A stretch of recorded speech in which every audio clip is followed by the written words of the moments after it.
एक छोटी सी कहानी और बड़ी सीख। एक बार एक वैज्ञानिक ने एक टिड्डे तो पकड़ा और उसे अपनी आवाज पर छलांग लगाना सिखाया।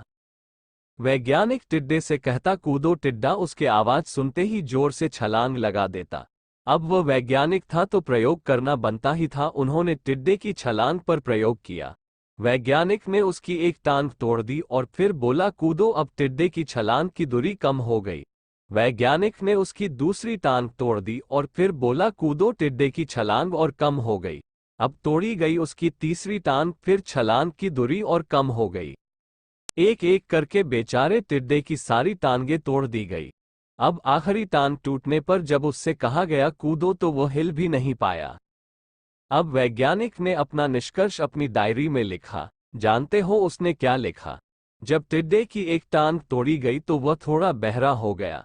जब उसकी दूसरी टांग तोड़ी गई तो वो और बहरा हो गया। हर टांग टूटने के साथ वो और बहरा होता गया।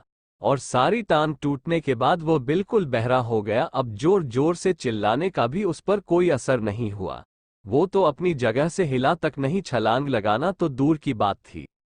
इस कहानी को सुनकर सभी को ऐसा ही लग रहा है ना कि क्या मूर्ख वैज्ञानिक था, इतनी सीधी सी बात उसे समझ में नहीं आई। या कुछ लोग ये भी सोच रहे होंगे कि ये तो किसी बच्चे को भी पता है कि टिड्डे की छलांग उसके टांग टूटने की वजह से कम होती जा रही थी, ना कि वह बहरा हो गया था।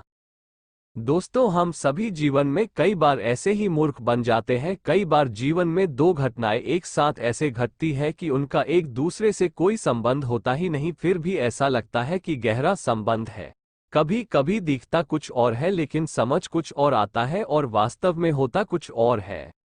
इसीलिए अगर पछताना नहीं है तो जीवन में जल्दबाजी में कोई निर्णय ना ले, हमेशा समझबूझ का इस्तेमाल करे।